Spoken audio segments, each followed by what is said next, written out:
Welcome, dear listener. Tonight, we open the veiled doors of Egypt's past, not the temples of gods nor the thrones of kings, but the hidden chambers where women lived unseen. Royal attendants, court ladies, concubines whose voices were lost in silence. Across the ages they whispered, they dreamed, they endured. From the palaces of the Pharaohs to the harems of Cairo, their stories remain like the Nile itself, flowing quietly but forever. Tell me, as you join me in this journey across centuries, from where in the world are you listening tonight?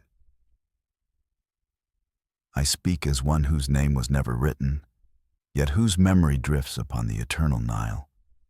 I am not a single woman, but the echo of many. A chorus of concubines whose voices have been lost in the pages of history. Through my breath, their lives return. The Nile was the first mother of Egypt, and to her we owed every heartbeat.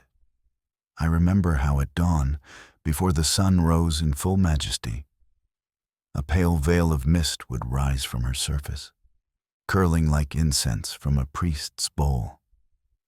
The river glowed in soft shades of silver and blue, as though the gods themselves painted it each morning. Its waters whispered against the reeds, carrying secrets older than stone.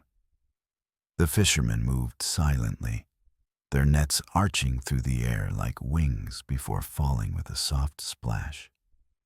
Children laughed on the banks, chasing each other barefoot, their hair catching the light like crowns of fire.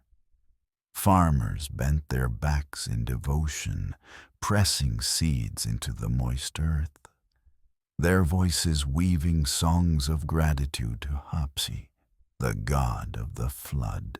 From the river's edge, the horizon spread like a dream, endless green fields bordered by the gold of the desert. And beyond, rising from that desert like visions, stood the marvels of Egypt. Pyramids whose tips pierced the sky, obelisks that glowed with sunlight, temples adorned with paintings of gods who watched with unblinking eyes. The air smelled of warm sand, blooming lotus, and smoke from shrines. This was the world outside. Within, hidden by walls of gleaming white stone, lay the palaces of Pharaoh. And within those palaces, concealed even further, was the harem, the secret kingdom of women. The day I first passed through the palace gates remains etched into me like a carving upon stone. The gates loomed high, carved from cedar wood brought from distant Lebanon, their bronze fittings polished until they reflected the sun. Two colossal statues of lions guarded the entrance, their eyes wide and eternal. Soldiers in linen kilts stood beside them, their spears gleaming. As the gates opened, a breath of perfumed air escaped, heavy with myrrh, cinnamon, and lotus.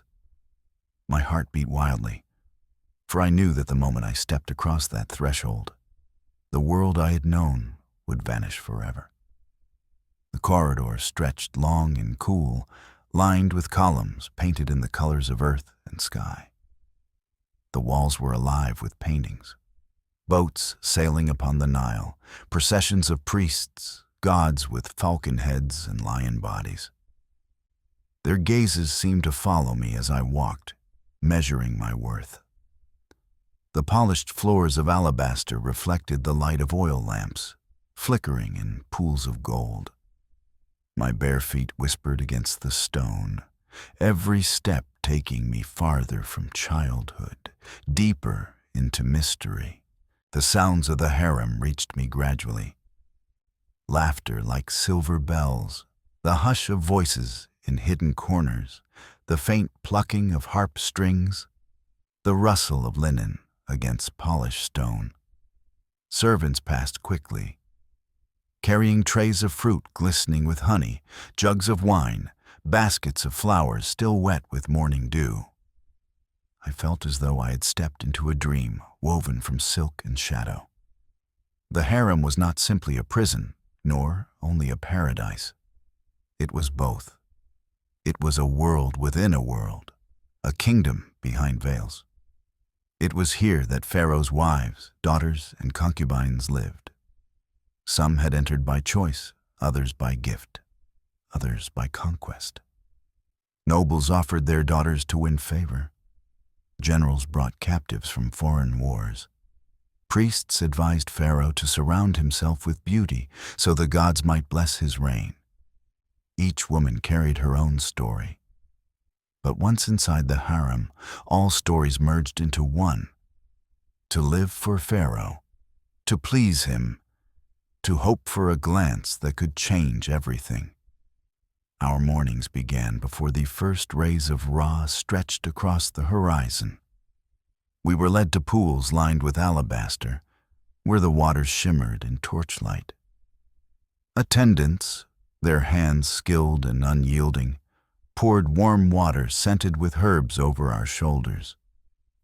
They scrubbed our skin with pumice until it glowed, rubbed fragrant oils into our flesh, combed our hair with combs carved from ivory and ebony. I remember the sensation of fingers tugging gently, weaving intricate braids that would take hours to complete. Some braids were bound with gold thread, others with beads of faience or turquoise, clinking softly as we moved. The scent of lotus oil lingered in the air, mingling with the faint smoke of incense that drifted through the corridors.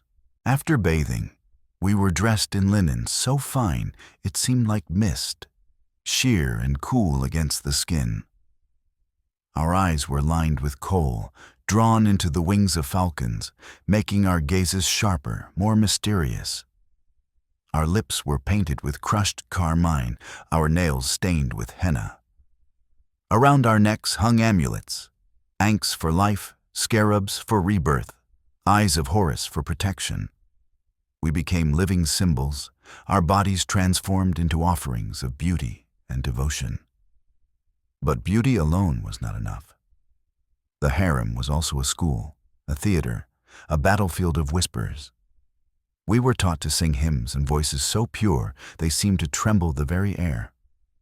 The songs honored Hathor, goddess of love and music, or Isis, mother of magic. When our voices rose together, accompanied by the sistrum's jingling and the harp's soft chords, it felt as though the gods themselves leaned closer to listen. We learned to dance not only for pleasure, but for meaning. Each movement told a story.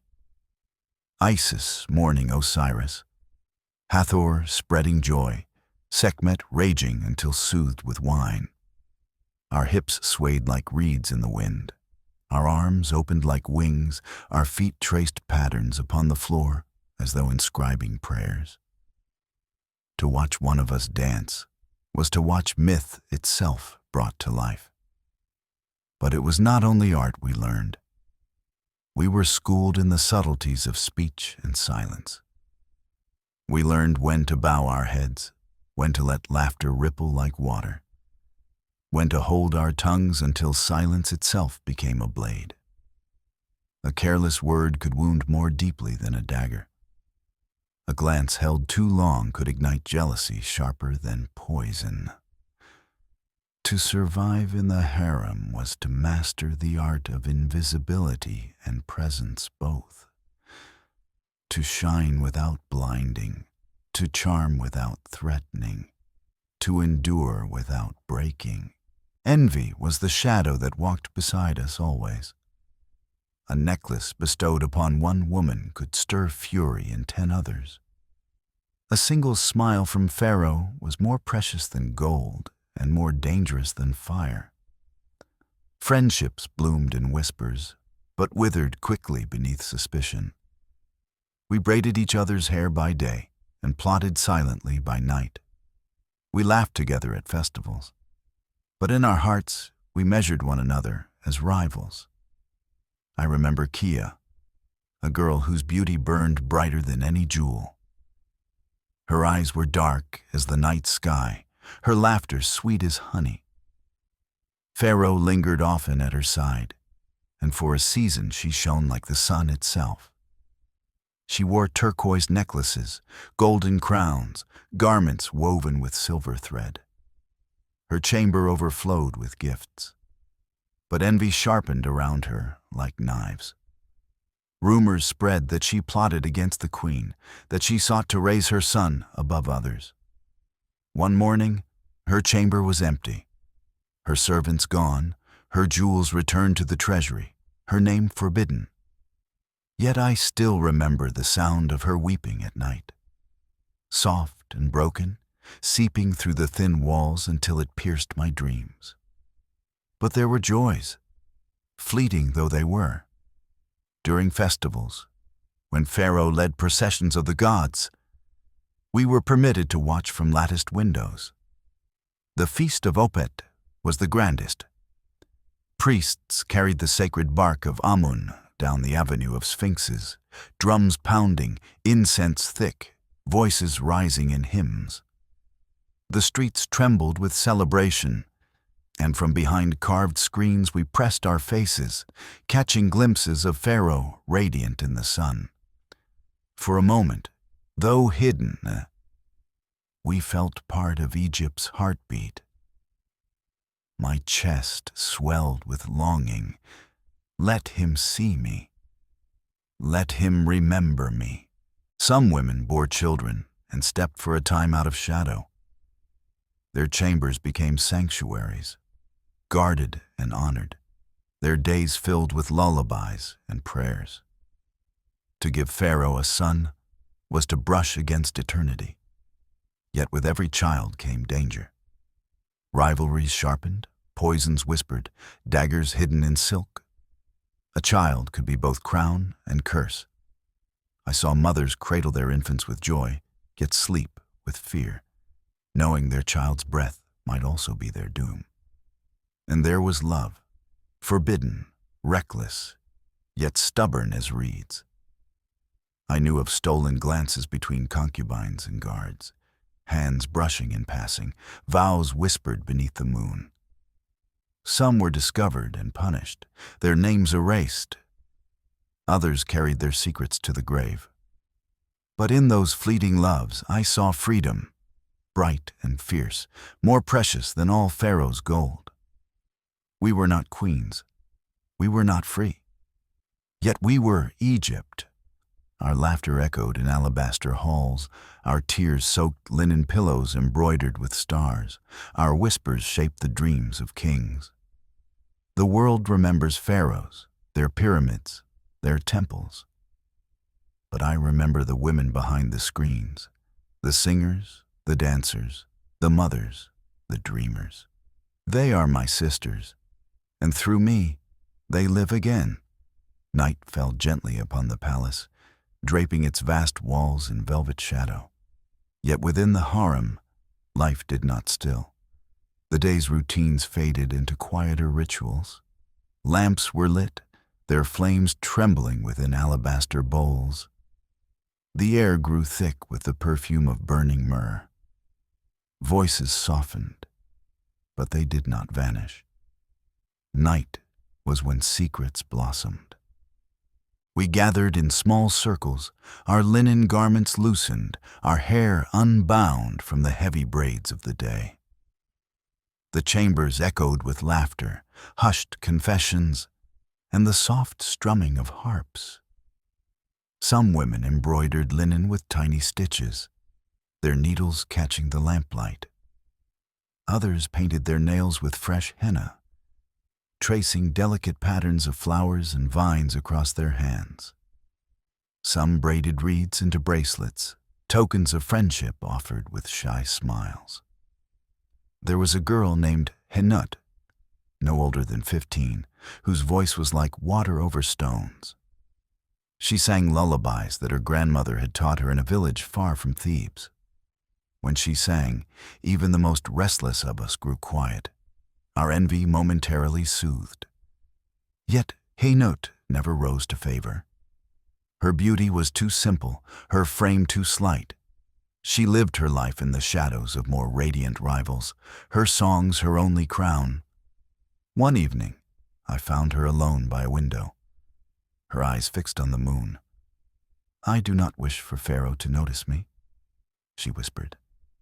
"I only wish that my voice might outlast me. I think it has, for even now, centuries later, I remember it." Another was Satra, bold and unafraid, with eyes that sparkled like mischief itself. She was skilled at games of chance, tossing carved bones with a flick of her wrist, her laughter rising in triumph when fortune favored her. She won trinkets and bracelets from her companions, but she also won danger. She boasted once that Pharaoh had smiled at her, and though her words may have been empty, envy grew like a shadow. Soon whispers coiled around her like serpents. One morning she was gone. No one dared ask where. But sometimes I still hear her laughter, faint as an echo in corridors now long vanished. Our nights were filled not only with play, but with fear.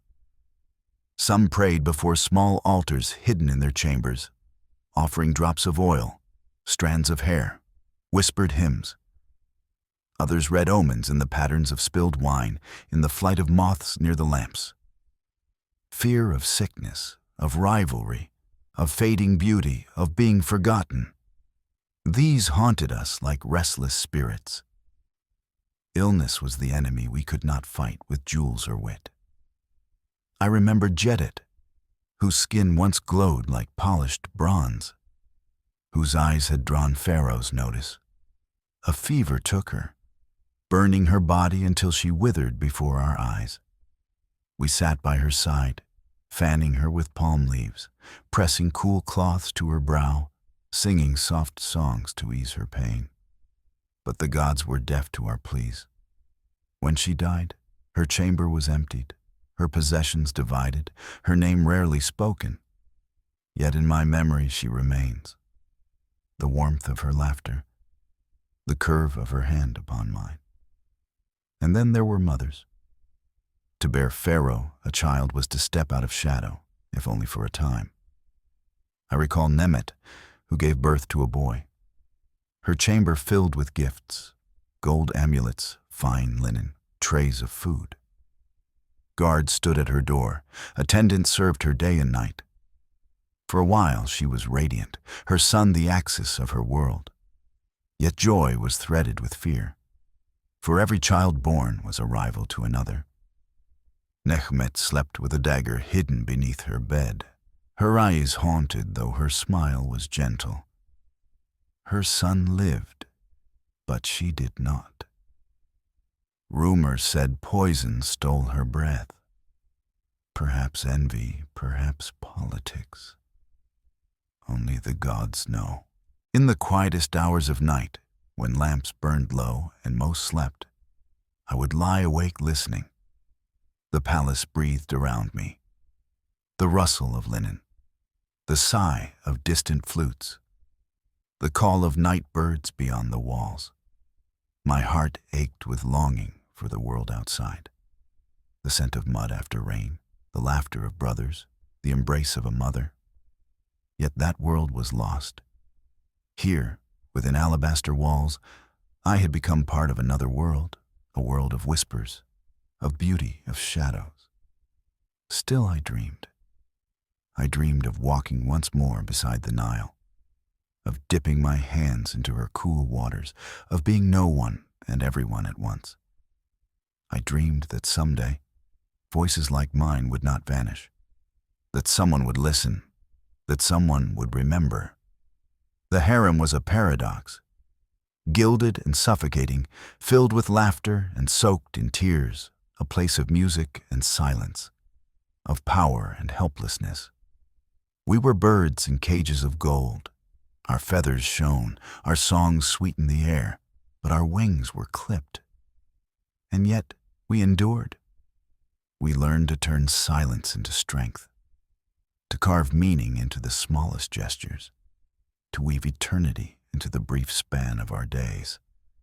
And so the first years of my life in the harem passed.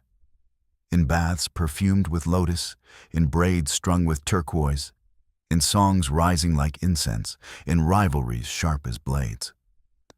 I was not queen, not wife, not priestess. I was a concubine. Yet through me flowed the breath of Egypt, unseen but eternal. The golden age of Pharaohs dawned like a sun that seemed it could never fade. Egypt stood at the height of her splendor, temples alive with incense, armies triumphant, the Nile swelling with abundance. The world bowed to our kings, and within their palaces, behind walls painted with the colors of eternity, we concubines lived lives both radiant and sorrowful. I remember the reign of Amenhotep, when the palace bloomed with wealth drawn from lands far beyond our deserts. Tribute flowed into Thebes. Ebony and ivory from Nubia, lapis from Afghanistan, cedar from Lebanon, spices from the east. The palace itself expanded into a labyrinth of marble courtyards and painted halls. Pools reflected the sky so perfectly that one seemed to walk upon heaven itself. And within those halls, the harems swelled. Noble daughters from Egypt, princesses sent as gifts from Babylon and Mitanni, captives from distant campaigns, and daughters of farmers who had caught the eye of some official. To live in Amenhotep's harem was to dwell within a kaleidoscope of nations. We spoke in many tongues, braided our hair in many fashions, sang hymns to many gods. Some prayed to Hathor, others to Ishtar, others to strange deities whose names slipped from memory like water through fingers. Yet together we formed a single chorus, bound by our fate. The great wife, Queen Tai, ruled over us with eyes sharp as obsidian. She was no gentle flower, but a lioness, fierce and cunning. Though Pharaoh loved her, he also surrounded himself with us. Concubines meant to delight, to distract, to secure alliances. Tie saw us not only as rivals, but as tools. She commanded us with precision, demanding discipline, grooming some among us for Pharaoh's notice, discarding others into silence. Beneath her gaze, we trembled and obeyed. The daily rhythm was relentless. We woke with the dawn, bathed in perfumed pools, dressed in linen sheer as mist. We were painted, perfumed, adorned, then schooled in song, in dance, in poetry. The halls echoed with harp strings, the air shimmered with sistrums, drums pounded like heartbeats. We practiced for hours, our bodies aching, our voices hoarse. Yet we dared not falter. For one misstep might doom a life. I recall a girl named Neferu, slender as a reed, whose hands could coax music from the harp that made even eunuchs weep.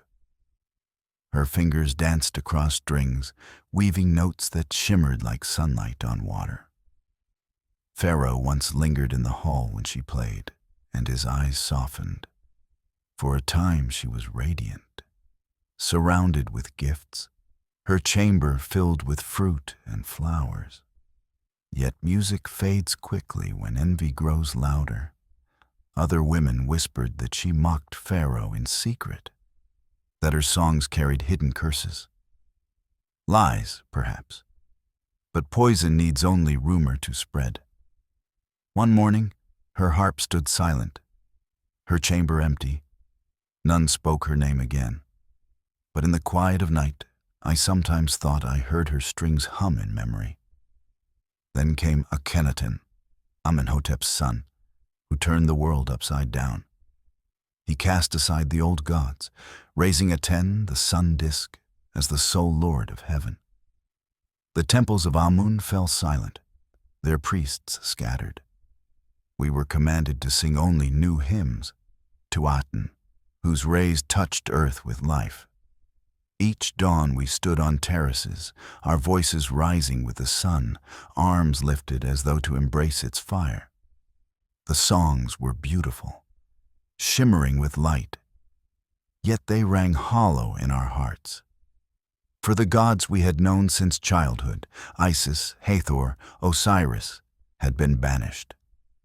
Many of us still whispered to them in secret, tracing inks upon our palms at night, hiding amulets beneath pillows.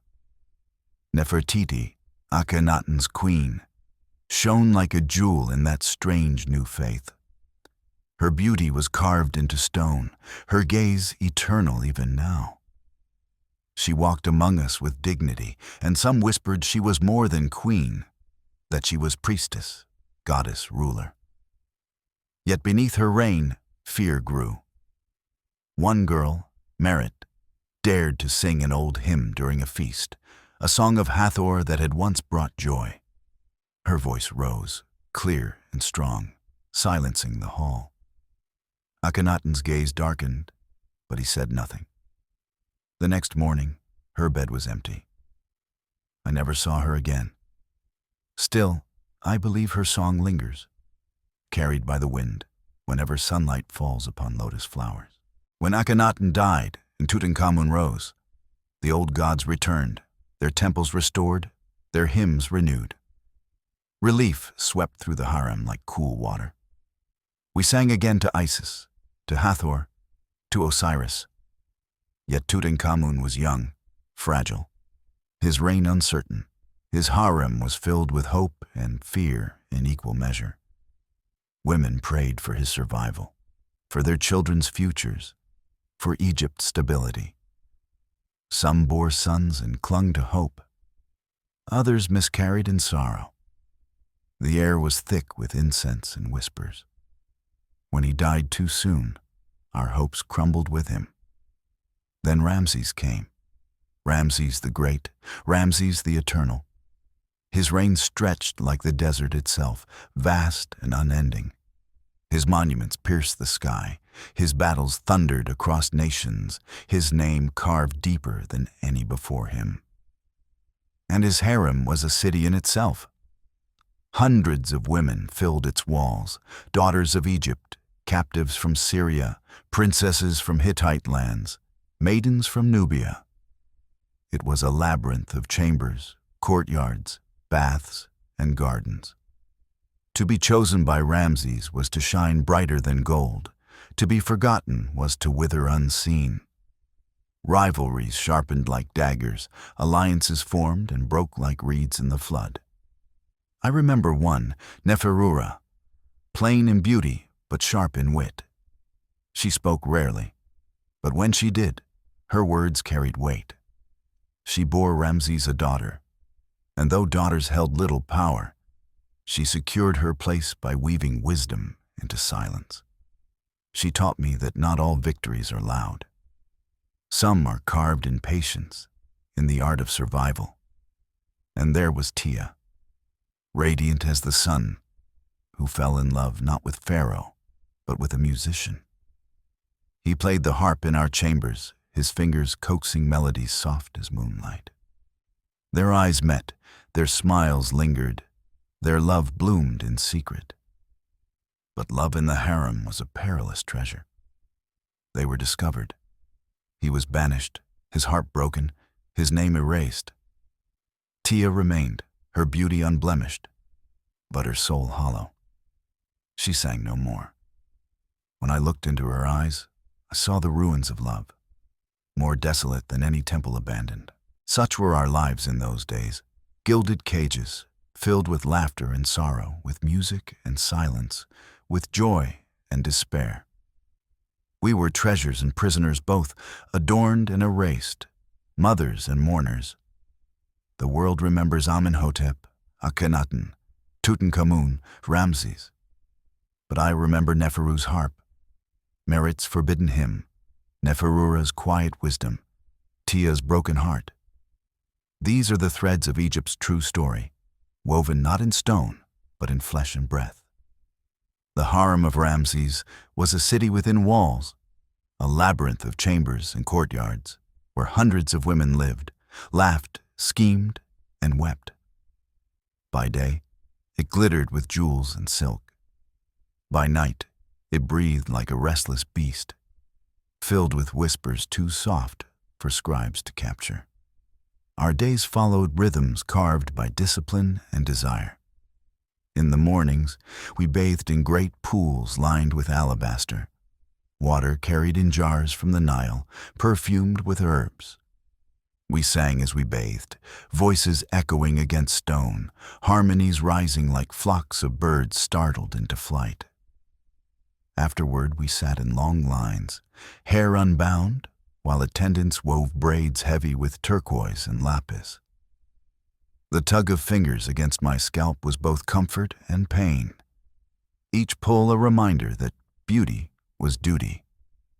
Kohl lined our eyes, widening them into mysteries, and rouge stained our lips until they shone like pomegranate seeds. We were painted as offerings, our bodies canvases for the art of survival. But beauty was only one mask. Behind it, 100 rivalries sharpened. The giving of a single necklace, the placing of a single flower in one woman's hair, could stir jealous storms. I once saw a girl, Pere, receive a turquoise amulet from Ramses. Her smile lit the hall. But that night, the amulet vanished. She searched in vain, her tears streaking her painted face. Weeks later, another woman appeared with a nearly identical jewel, claiming it as her own. Nothing was said, but we all understood.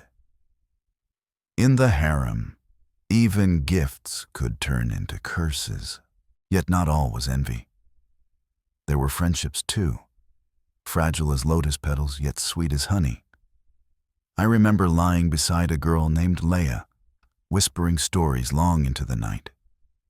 She dreamed of freedom, of sailing beyond the delta into seas she had never seen. She asked me, "If you could leave, where would you go?"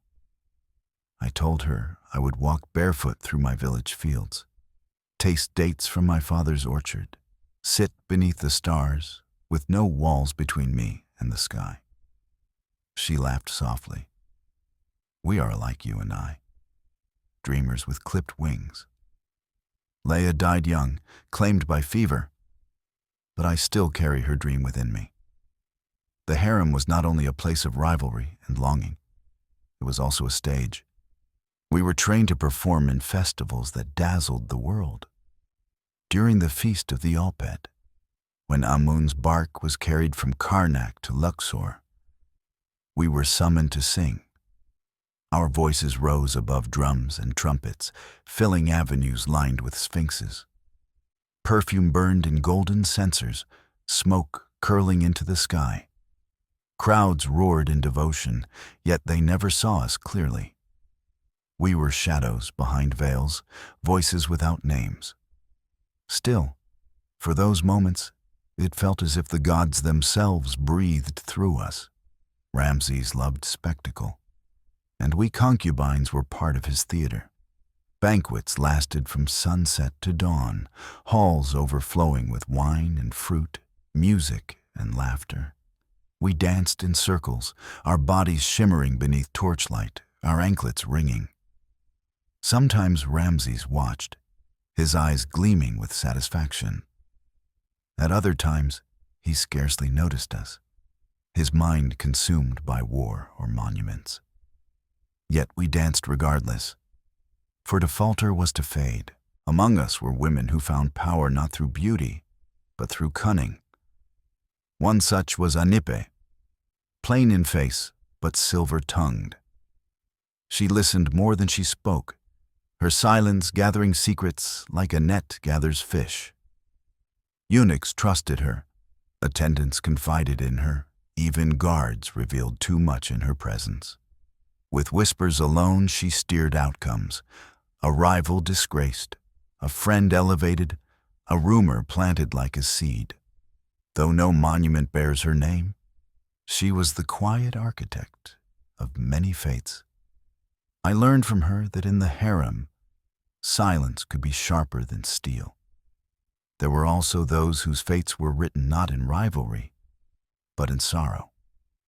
I think of Kesa, a girl brought from distant Hittite lands after peace was forged between Egypt and her people. She never learned our tongue well, her voice hesitant, her eyes always distant. She carved small patterns into the walls of her chamber, birds in flight, rivers winding between mountains. They were her memories, etched in secret. One morning she was gone. Some said she had been sent back to her homeland as part of another treaty. Others whispered she had taken her own life. But the carvings remained, silent testimonies of a heart that never belonged to Egypt. Night in the harem was a strange world. After banquets faded and music stilled, we returned to our chambers. The air cooled, lamps flickered low, and silence thickened like oil. Some prayed to the gods for children, for favor, for protection. Others wept quietly into their pillows, tears staining linen. Some crept into forbidden corners to whisper words of love, hands trembling with both desire and fear. I often lay awake, listening to the palace breathe, the distant steps of guards, the sigh of wind against shutters, the whisper of the Nile beyond the walls. Time seemed endless, stretching like the desert, yet fragile as a single flame. In those hours, I thought often of what it meant to be forgotten. Pharaoh's name would be carved into stone, sung by priests, remembered for millennia. But we, the women who sang his hymns, who bore his children, who shaped his days, would vanish. Our names would dissolve like salt in water. I prayed not for monuments, but for memory. That somehow our voices would linger, carried in the wind, in the scent of lotus, in the hush of the Nile. The reign of Ramses lasted longer than any before him. Yet even his greatness waned. Walls cracked, paint faded, whispers of mortality crept into his harem. New generations of concubines replaced the old, beauty renewing itself like lotus blooms rising with each flood. And I remained, older, quieter, watching the cycle repeat. The world remembers Ramses for his temples, his wars, his monuments. But I remember the women behind his walls. Pere with her vanished jewel, Leah with her dreams of freedom, Anipe with her silver tongue, Casa with her carvings of rivers and birds. They are Egypt too. Their lives, though unseen, shape the heartbeat of our land. The world remembers Egypt for her monuments, her kings, her queens. But I tell you now, within the hidden chambers of the harem, it was the nameless women who gave breath to that world. We were many, and though history never carved our names into stone, our lives shaped the palace like the unseen foundation of a temple. Our days were long, yet they shimmered with small rituals that turned survival into art. Each morning we bathed, not only to cleanse our bodies, but to renew ourselves. Pools lined with alabaster reflected torchlight in waves of gold, and the water smelled of lotus, mint, and rose petals crushed into oil. Attendants scrubbed our skin with pumice stones, their touch both soothing and harsh, reminding us that beauty was not a gift, but a discipline.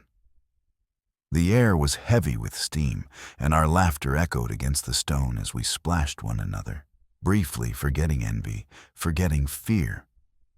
For those few moments, we were simply women, our hearts light as children at play.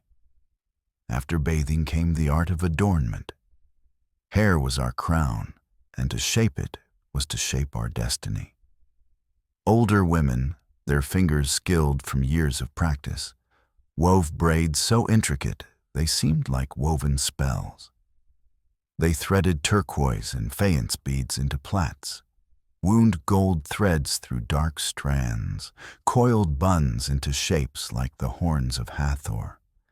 To sit and feel those hands tugging and twisting was to surrender, to be remade each day into something both human and divine. Gossip flowed as freely as oil in those hours. Who had caught Pharaoh's glance? Who had stumbled during dance? Who had wept in secret the night before? All secrets tangled themselves into our braids. Perfume was another of our arts, perhaps the most powerful of all. The chamber of scents was like a temple, its shelves lined with alabaster jars and clay vessels sealed with wax. There were pellets of myrrh glistening like amber, cinnamon ground into fine powder, resins from Arabia, petals of blue lotus steeped in oil until their fragrance thickened the air. We learned to mix them with precision. A drop of frankincense for courage, a hint of cinnamon to stir desire, lotus to calm sorrow, myrrh to summon dreams. Perfume was memory itself. A single fragrance could summon the fields of childhood, the arms of a mother, or the gaze of a king. I made my own vial once, filled with lotus and honey, and kept it hidden. Not for Pharaoh, but for myself. Even now, when I close my eyes, I can smell it, and for a moment I am whole. Music filled our halls as constantly as breath. Harpists plucked notes that shimmered like stars reflected in water. Flutes sighed like doves nesting in papyrus reeds. Drums thundered, low and deep, like the heartbeat of the earth. We were taught to sing not only hymns to gods, but songs of love, sorrow, and longing. Our voices rose in layers, weaving together like threads of linen. Some girls sang for Pharaoh, their voices trembling with the hope of notice. Others sang for each other, to ease the weight of silence. There was a Nubian girl, dark-skinned and radiant, whose lullabies stilled even the most restless among us. Though we did not understand every word, the tenderness in her voice soothed our hearts. When she sang, I could almost believe the walls had melted away, and we were free beneath the stars. Dance, too, was both art and language. We practiced for hours, our bodies bending, swaying, arching, until our limbs ached. Every movement told a story. Isis searching for Osiris, Hathor spreading joy, Sekhmet raging before her fury was calmed. Our hips swayed like reeds in the wind, our arms curved like wings. To dance was to pray, to speak without words, to weave desire and devotion into flesh. Some of us danced with abandon, our laughter spilling over like wine. Others danced with precision, their movements sharp as blades. Each found her own voice in motion. Yet life in the harem was not only art, it was work. We embroidered linen with patterns of stars, flowers, and animals, our needles pricking quietly in rhythm. We carved combs with small symbols, braided bracelets from reeds, painted each other's nails with henna, traced designs on our skin. We played games with pebbles, rolling bones carved with numbers, wagering bracelets and ribbons. These small tasks and diversions filled our hours, turning monotony into meaning. Among us were women whose stories still linger in my heart. There was Resh, young and clumsy, who once spilled oil meant for Pharaoh's chamber. The steward demanded punishment, but her mentor, Merit, stepped forward, taking the blame. "If the child erred," she said, "then I have failed as teacher." Resh was spared, and that night we gathered around her, braiding her hair with comfort, whispering blessings until her tears dried. For a brief moment, envy fell silent, and we were truly sisters. There was also Nari, a dancer whose body flowed like water. She caught the eye not of Pharaoh, but of a guard who stood watch at the harem gates. Their love grew in glances, in hurried whispers, in the brushing of fingers as she passed him a jug of water. They met beneath the moon, their love a dangerous flame in a cage of gold. But flames cannot remain hidden. One night they were discovered. The guard was banished, his armor stripped, his name erased. Nari remained, but her laughter died. When she danced after that, her movements carried sorrow, heavy and true. She became more beautiful in grief than she had ever been in joy.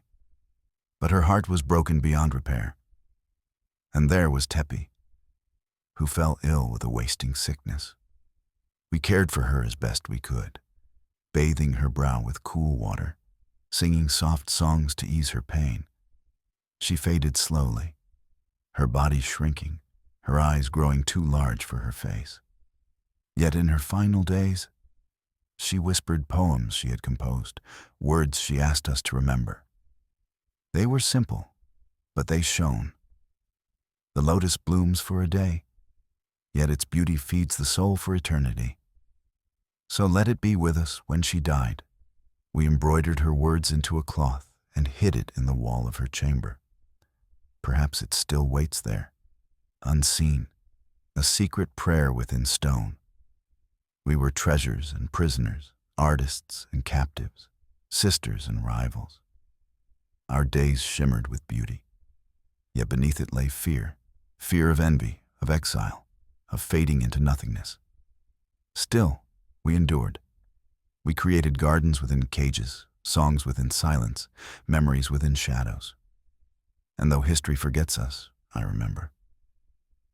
I remember Resh's tears, Nari's sorrowful dance, Tepi's dying poem.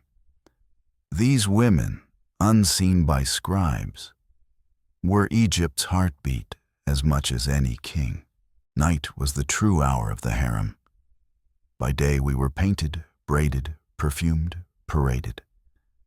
But when the lamps dimmed and the corridors fell quiet, we returned to ourselves. Night unveiled truths that daylight forced us to hide. The chambers glowed with soft light from alabaster lamps, their flames trembling, their shadows stretching long across painted walls. The air was heavy with the perfume of smoldering myrrh, mingling with the faint sweetness of lotus. Linen curtains fluttered in the breeze that slipped through narrow windows, carrying with it the distant hush of the Nile.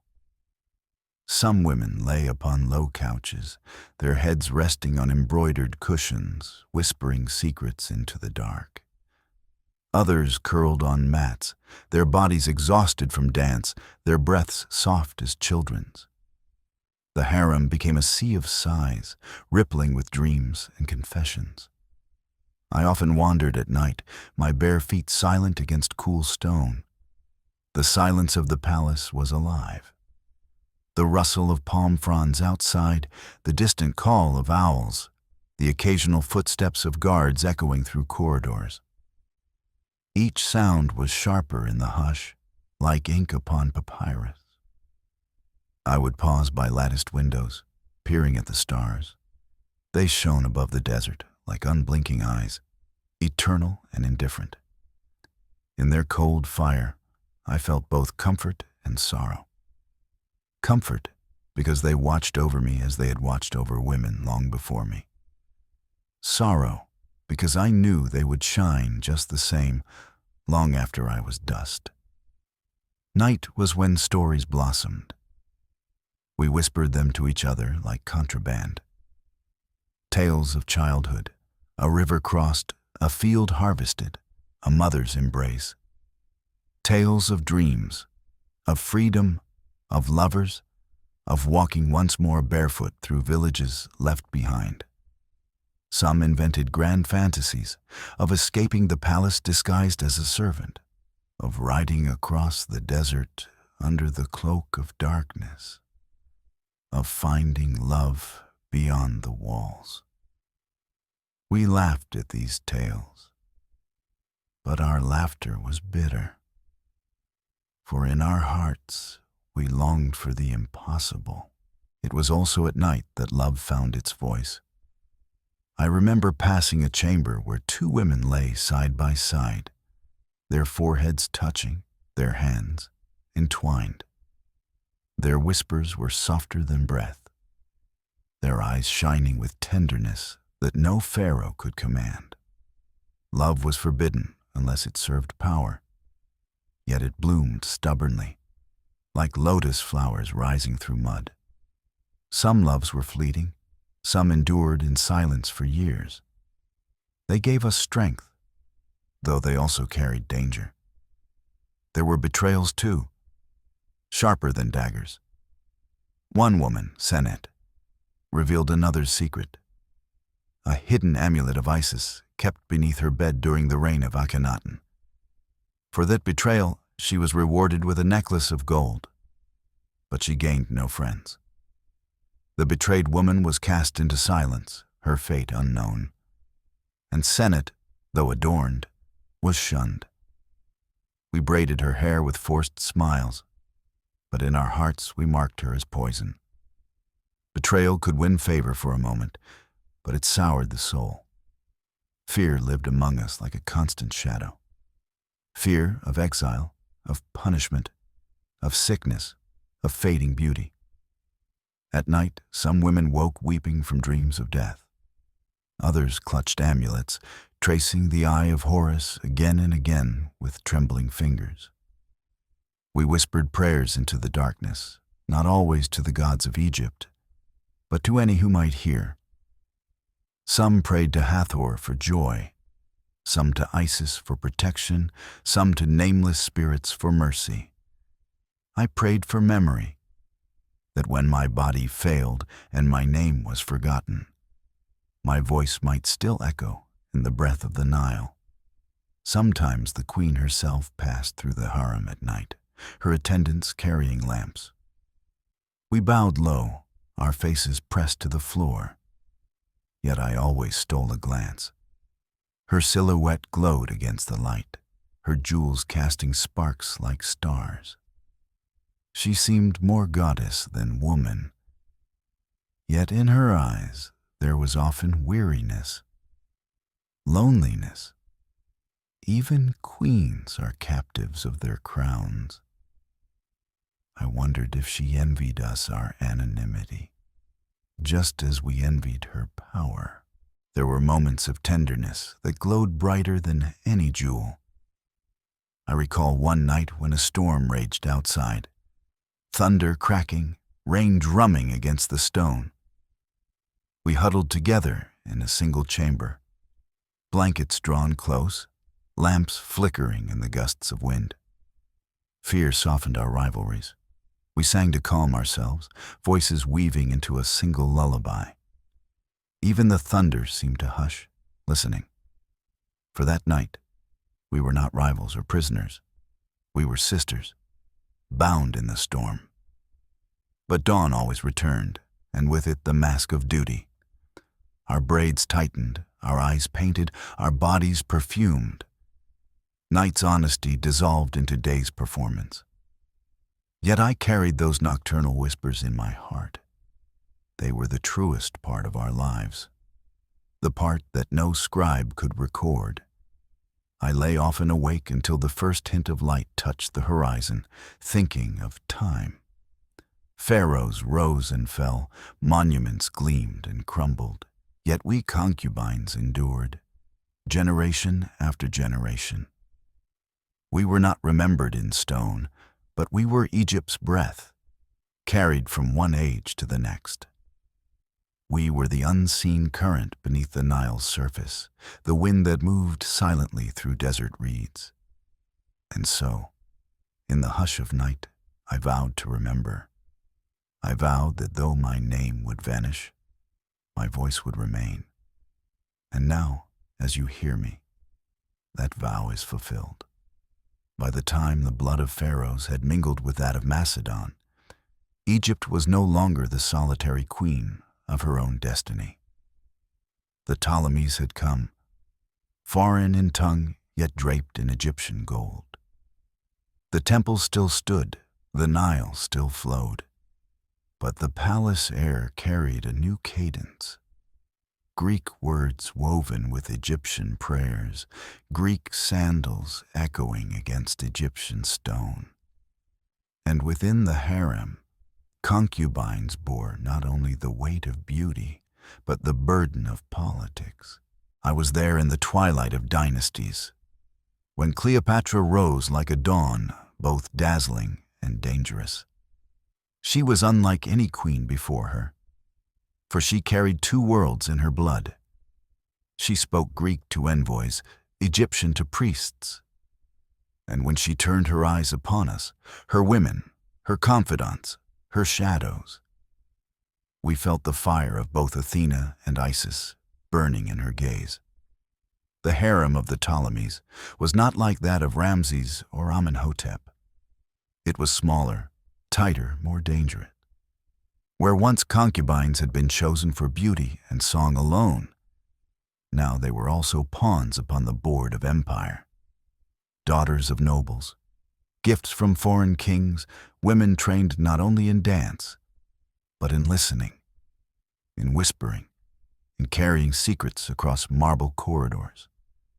Every smile was a mask, every silence a blade. Cleopatra herself walked among us often. She was no distant queen, hidden behind veils. She entered our chambers barefoot, her linen trailing behind her, her eyes sharp as the desert sun. She spoke with us, asked our thoughts, listened to our songs. She laughed with us too, a sound like silver bells that seemed impossible for a queen. And yet, even in laughter, she measured us. She weighed our words, our gestures, our loyalties. To serve Cleopatra was to live at the edge of flame, warmed by her brilliance, scorched by her suspicion. I remember the first time she confided in us, her chosen circle. She stood by the window of her chamber, the sea wind from Alexandria tangling her hair. "Egypt cannot stand alone," she said. "Rome stretches its hand across the world. If we do not bend it, we will be broken." Her voice trembled, not with fear, but with resolve. In that moment, I understood that we were no longer simply concubines. We were witnesses to history, threads woven into a tapestry larger than ourselves. Among us was Charmian, clever and loyal, who would one day follow Cleopatra into legend. She carried herself with dignity, her words measured, her devotion unshakable. She taught us that in the queen's shadow there was safety, but also responsibility. To betray Cleopatra was to betray Egypt itself. Not all women were loyal.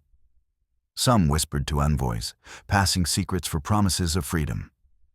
Some dreamed of Rome, of villas beyond the sea, of escape from the coil of Egypt's fate. Envy and ambition grew sharper than ever, for Cleopatra's favor was as dangerous as it was precious. To be chosen to stand beside her in audience with envoys was an honor beyond measure. To be dismissed was a wound that bled in silence. Then came the day Julius Caesar entered Alexandria. We had heard of him before we saw him. The Roman general whose name carried the weight of empires, whose legions had marched across Gaul, whose ambition rivaled the gods. Rumors swept the harem like fire. Some said he was cruel, others said he was brilliant, others whispered of his charm. We wondered what face he would show Cleopatra. The palace trembled with preparations. Floors were polished until they gleamed. Incense burned day and night. Musicians rehearsed until their fingers bled. We too were prepared, our hair braided, our garments woven from the finest linen, our eyes lined to shine like falcons. Though we would not stand beside the queen in the audience, we knew that our presence, even unseen, would be part of the theater she staged for Rome. Cleopatra did not meet Caesar in open court at first. She plotted, waited, considered. When she finally entered his presence, She did so not as a supplicant, but as a goddess. Wrapped in linen like Isis reborn, her body perfumed with lotus and cinnamon, her eyes radiant with kohl. She was carried into his chambers, concealed within a rug, unrolled before him like a gift from the gods. We heard the story whispered among servants, and though none of us saw it with our eyes, we imagined the shock on his face, the laughter in hers. That night, as lamps flickered and the sea sighed against Alexandria's shores, we lay awake whispering. "Will she bind him?" one asked. "Will he protect Egypt?" said another. Some scoffed, saying no Roman could love an Egyptian. Others believed Cleopatra's charm was stronger than armies. I too wondered. But in my heart I knew she would weave him into her story, as she wove all things. In the days that followed, Caesar's presence filled the palace like thunder. His soldiers patrolled the halls, their armor clinking, their Latin words harsh against our ears. He feasted with Cleopatra, listened to her counsel, walked with her through gardens scented with jasmine and myrrh. And we, her women, remained shadows, watching from behind lattices, our hearts tangled with hope and fear. For if Caesar favored her, Egypt might endure. If he turned away, Egypt would crumble. I remember one evening when Cleopatra summoned us after a banquet. Her cheeks were flushed with wine, her eyes bright with triumph. "He listens," she said, her voice fierce. "He sees Egypt not as spoil, but as ally. With him I will secure our throne." We bowed, our hearts racing, for in her words we felt the weight of destiny. And so, within the harem, whispers became prayers. Some prayed that Caesar would stay, others that he would leave. Some prayed for Cleopatra's triumph, others for her downfall. But all of us knew the world had shifted. Egypt was no longer only Egypt. Rome's shadow had fallen upon us, and none of our lives would ever be the same. The days of Caesar in Alexandria passed like a storm, brilliant, destructive, unforgettable. He gave Cleopatra a son, and for a time the queen seemed radiant as the rising sun. Yet Rome was a hungry master, and Caesar returned to his empire, leaving whispers and uncertainty behind.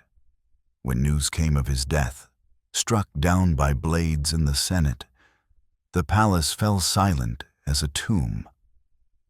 Cleopatra wept in her chamber, her cries muffled by stone, while we, her women, pressed our faces to the floor, fearing the end of Egypt itself.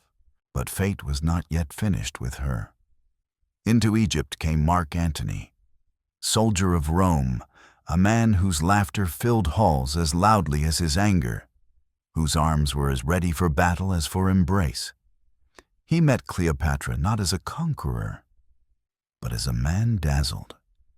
From the moment their eyes met, the palace seemed to breathe differently, as though the gods themselves had stirred the air. I remember the night Cleopatra prepared to receive him on her golden barge. We helped her dress, our hands trembling with both excitement and fear. She wore linen so sheer it seemed spun from light itself, her body perfumed with lotus and myrrh, her hair braided with threads of gold. Jewels gleamed at her throat and wrists, but it was her eyes, dark, shining, lined like falcon wings, that held the true power. We scattered petals upon the floor, lit lamps until the chamber glowed like dawn, and watched as she stepped into her barge like Isis rising from the waters. When Antony beheld her, he laughed, but it was not the laugh of mockery. It was the laugh of a man undone. He followed her into the palace, and soon their feasts became legend. Nights of wine and music, of laughter echoing through marble halls, of dancers spinning until dawn. We played our part, singing, dancing, adorning the queen's nights with beauty, while she and Antony wove their bond tighter and tighter. Among us, feelings were mixed. Some envied her power, to bend a Roman general to her will. Others feared the danger, for Rome was divided and Antony's enemies were many. We whispered in the dark, will he save us or destroy us? Yet in those years, Egypt bloomed again. Cleopatra walked the gardens with Antony at her side, their children playing at their feet. She seemed untouchable, radiant, queen of two worlds. For a time, we believed.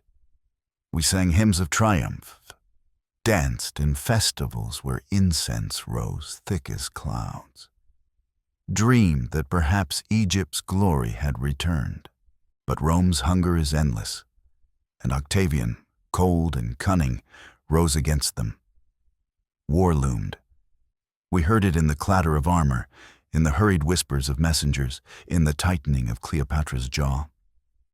Antony, once a man of laughter, grew restless, brooding, his eyes shadowed. Still Cleopatra stood beside him, fierce and unyielding. To us, she seemed more goddess than woman, defying the tide of fate itself.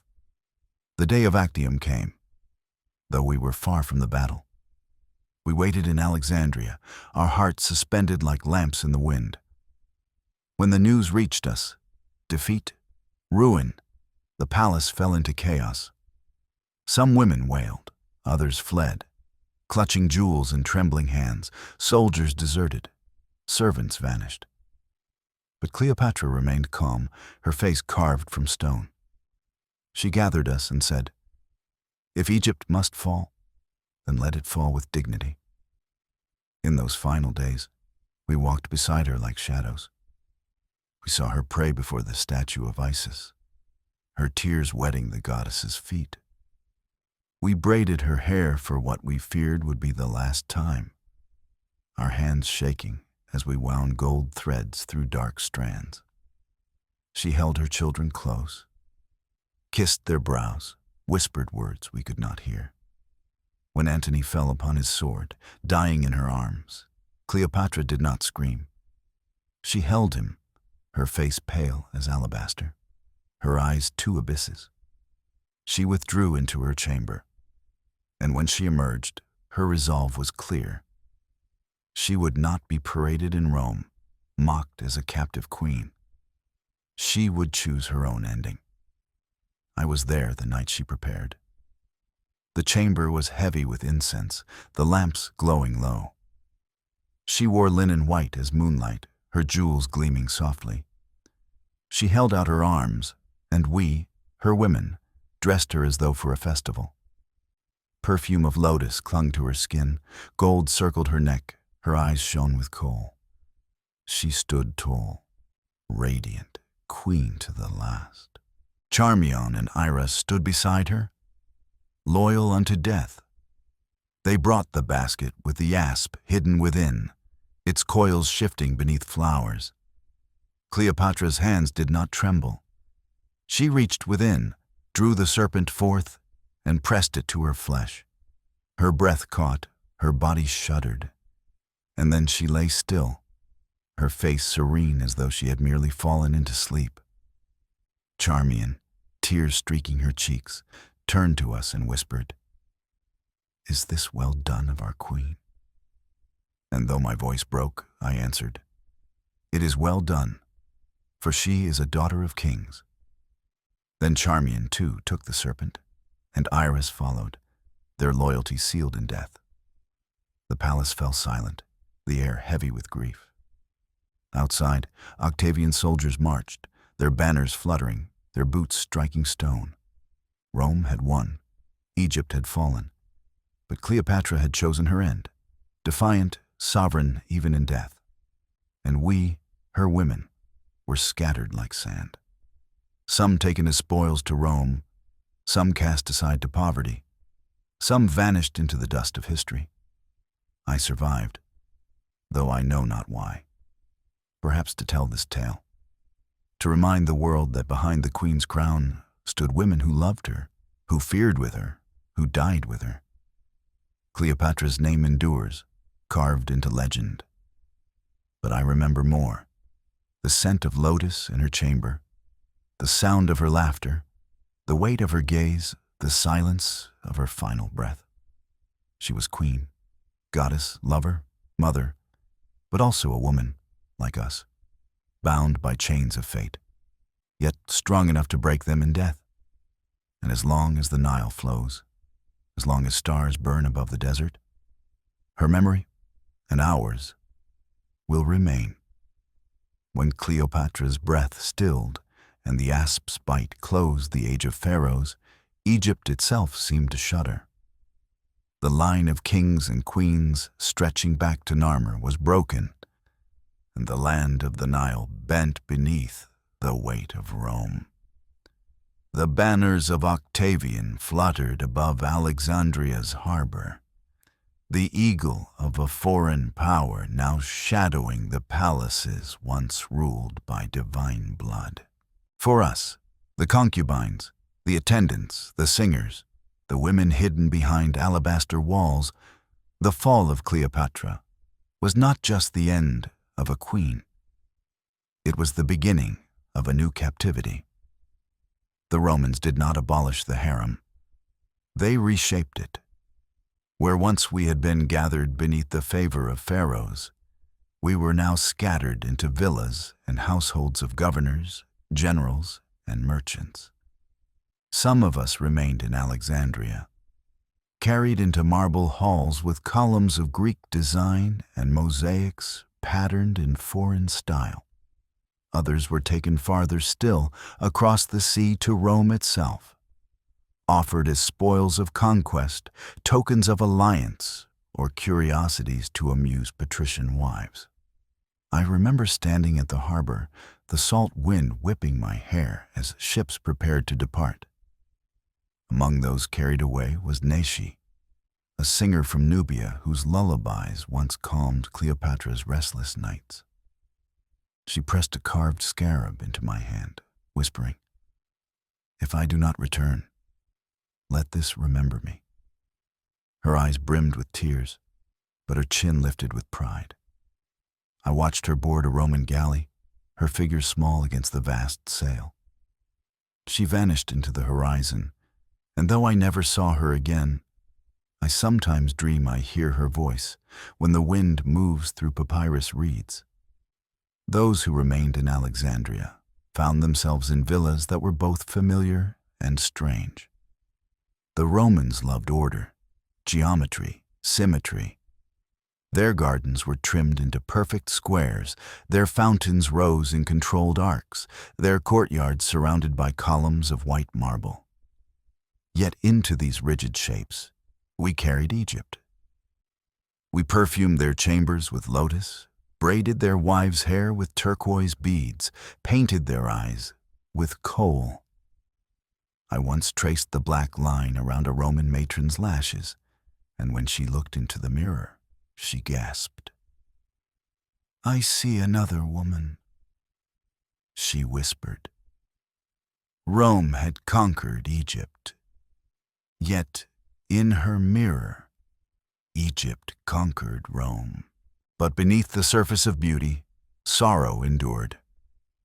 Many concubines longed for the rhythm of the Nile, the hymns of Isis, the festivals of Hathor. Rome's gods were distant, cold, clothed in marble. Our gods had been warm, painted in color, alive with stories. To live in a Roman villa was to feel both cherished and alien, adorned yet unseen. As decades passed, temples of Isis and Amun grew silent, their statues chipped, their offerings forgotten.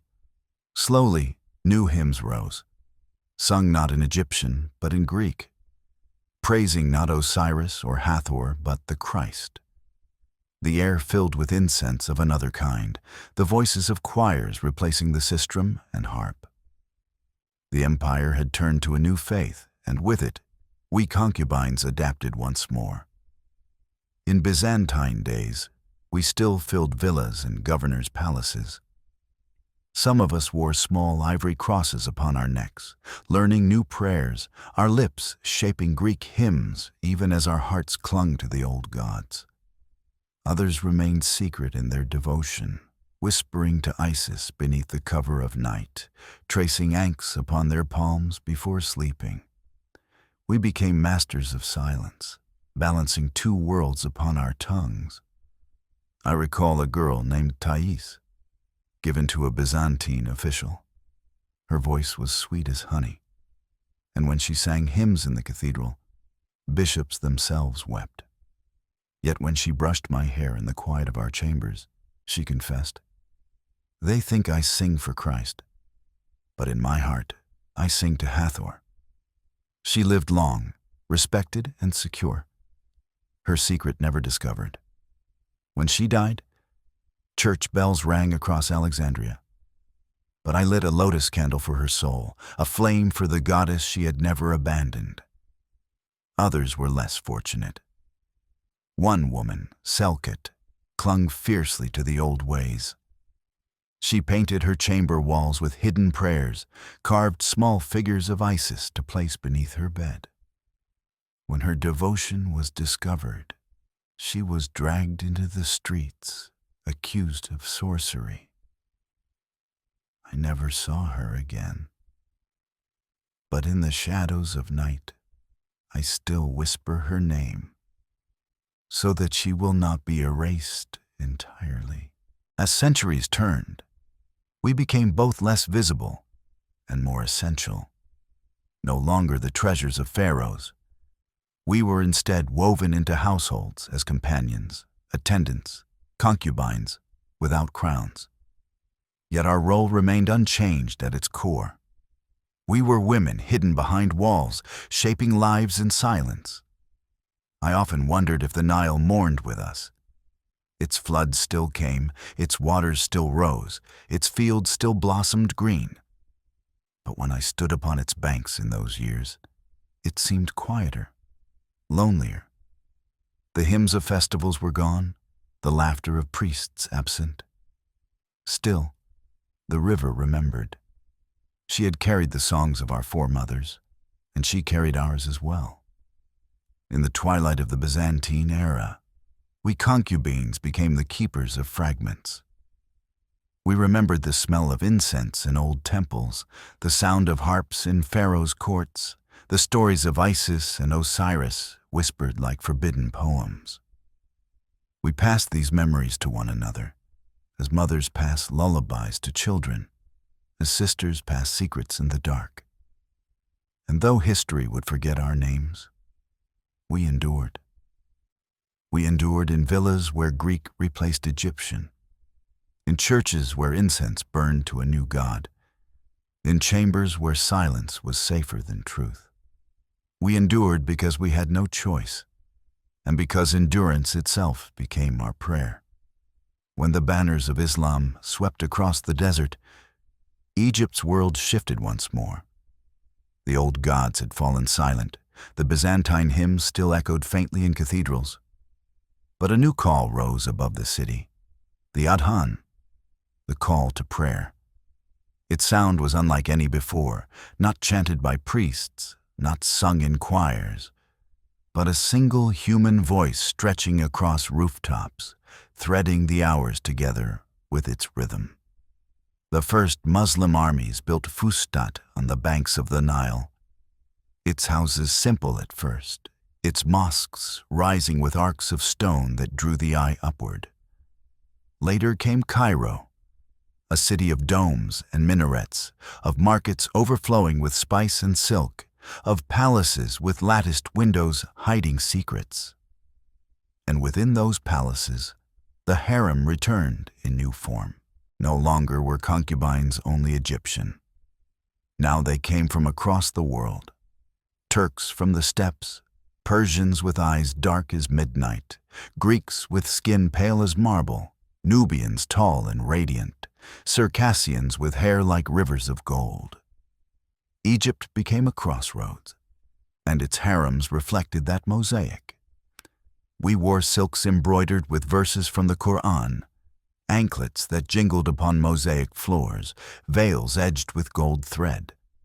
We learned Arabic poetry, recited verses of the Quran, yet still perfumed our hair with lotus, still sang lullabies in Nubian, Coptic, and Greek.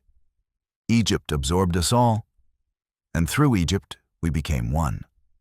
Some concubines rose higher than queens. I knew a Circassian girl, pale as moonlight, sold in a market heavy with spice and dust.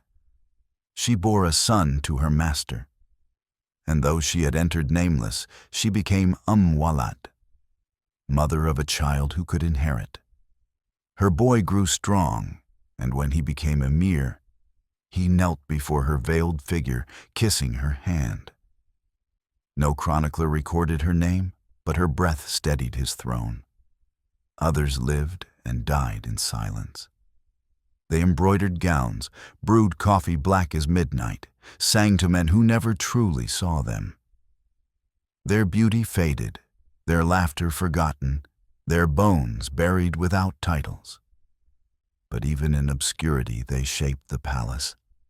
A soft word at the right moment calmed a fury that might have spilled blood in the streets. A song sung in the right hour soothed a commander into mercy. Their influence was invisible, yet real as stone. Under the Fatimids, the harems grew vast, filling the palaces of Cairo with hundreds of women. Eunuchs guarded the gates, scribes recorded every garment and jewel, stewards counted every loaf of bread and jug of wine.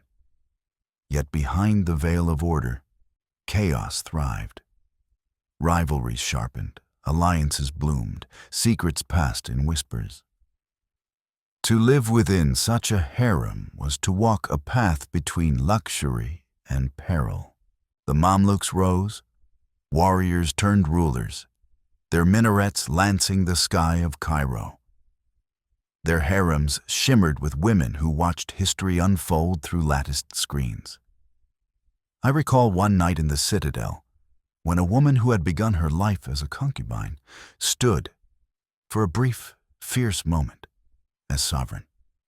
She commanded soldiers, paid armies, held the city in her hand. Men called it scandal.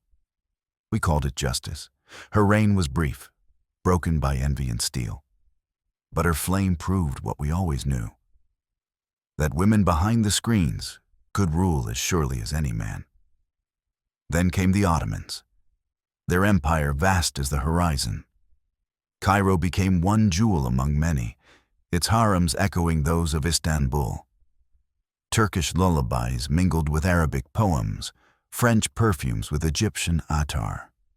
European silks rustled beside traditional veils. Painters came, sketching women whose faces they could never fully see.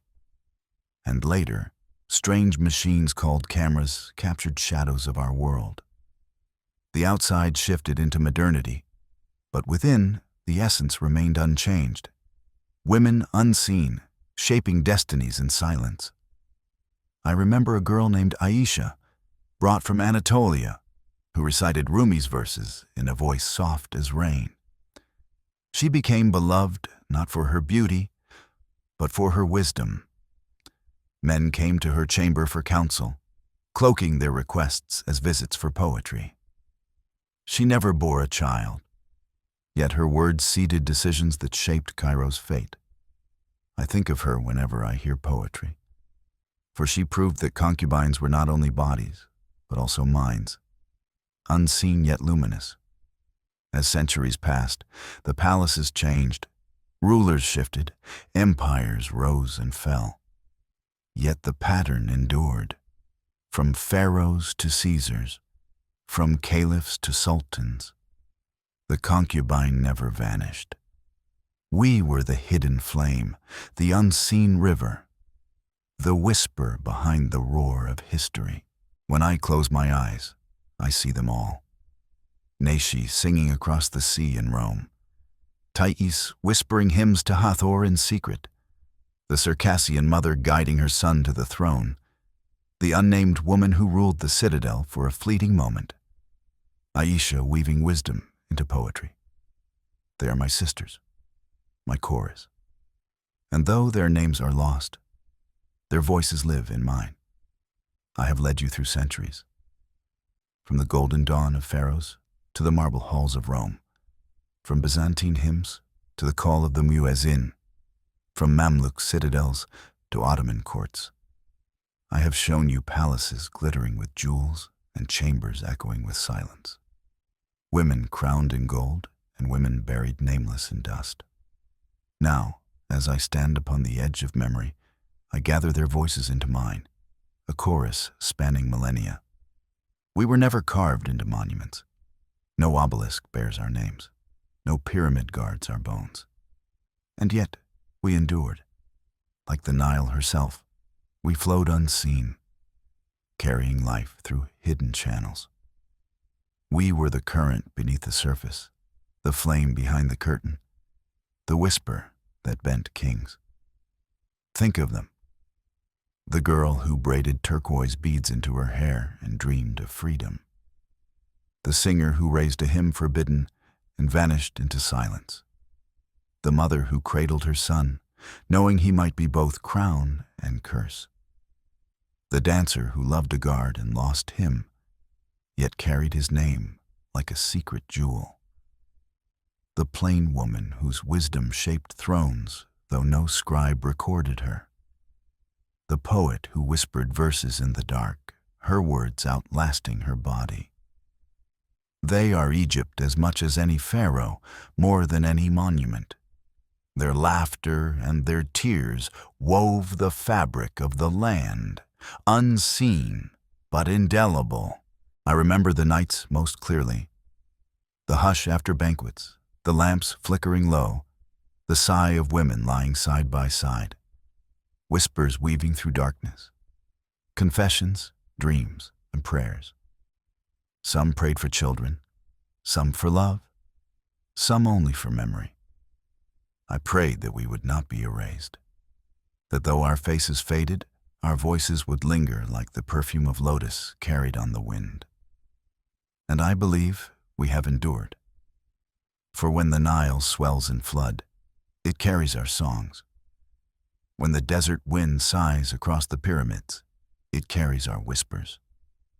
When the stars burn above the ruins of temples and minarets alike, their light remembers us. From pharaohs to Caesars, from caliphs to sultans, from ages of gold to shadows of ruin, the concubine has never vanished. We were hidden, but we were everywhere. We steadied crowns, softened wars, bore the future in our arms, carried secrets in our silence. We were power disguised as fragility, endurance clothed in silk. Now I speak not as one woman, but as all. As Neshi, whose songs crossed seas. As Thais, who sang to Hathor beneath Christian hymns. As the Circassian mother, whose son knelt before her hand. As Charmian, who chose death beside her queen. As countless others whose names dissolved like salt, yet whose lives shaped Egypt's soul. We are eternal.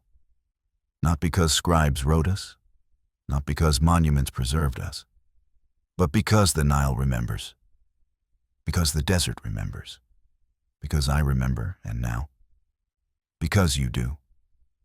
So when you think of Egypt, do not see only stone and kings. See us, the women behind the lattice, the concubines whose beauty and sorrow, whose laughter and silence, whose dreams and endurance carried the heartbeat of the land.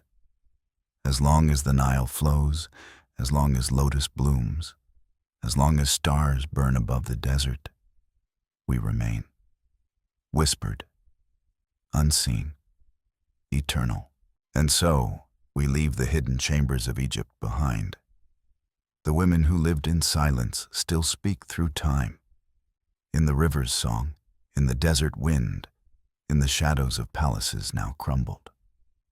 Their names are forgotten, yet their voices endure, eternal as the stars above the Nile. Thank you for wandering with me through this journey of memory. If their whispers touched you, let me know. Which story would you like to hear next? Until then, May the echoes of history guide you gently into rest.